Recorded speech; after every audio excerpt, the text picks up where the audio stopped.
महाराष्ट्र में मराठा आरक्षण का मामला आगे खिंचता हुआ दिखाई दे रहा है। राज्य में सरकार के पोस्टरों और होर्डिंग्स के साथ विधायक के घर में आगजनी की घटना के बाद इस आंदोलन ने पूरी तरह से हिंसक रूप ले लिया है।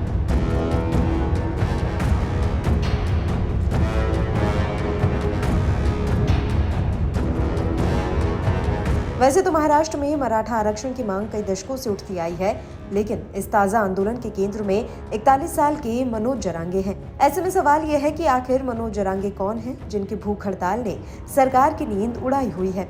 तो चलिए आपको मनोज जरांगे के बारे में बताते हैं।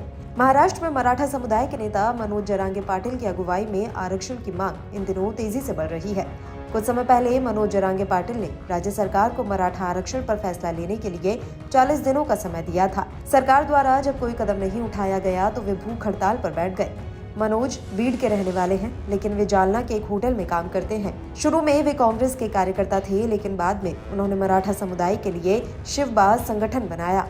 मनोज जरांगे ने 12वीं तक पढ़ाई की है। मीडिया रिपोर्ट्स की माने तो उन्होंने मराठा आरक्षण के आंदोलन में फंड इकट्ठा करने के लिए अपनी जमीन भी बेच दी। मनोज जरांगे ने 2011 से अब तक आरक्षण के लिए 35 बार विरोध प्रदर्शन किए हैं। वहीं जरांगे ने सरकार को साफ चेतावनी देते हुए कहा है कि मराठा आंदोलनकारियों को परेशान मत करो, वरना मैं खुद सड़क पर धरने पर बैठ जाऊंगा।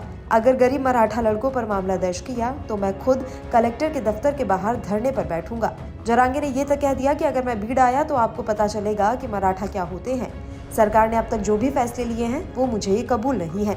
आपको बता दें कि महाराष्ट्र की राजनीति में मराठा आरक्षण के मुद्दे ने भूचाल ला दिया है। राज्य के कई हिस्सों में नेताओं के घरों, सरकारी ऑफिस और सार्वजनिक संपत्तियों को नुकसान पहुंचाने और आगजनी की खबरें लगातार सामने आ रही हैं। इस बीच अब मराठा आरक्षण आंदोलन का नेतृत्व कर रहे मनोज जरांगे पाटिल ने महाराष्ट्र सरकार को आरक्षण के मुद्दे पर अल्टीमेटम दे दिया है।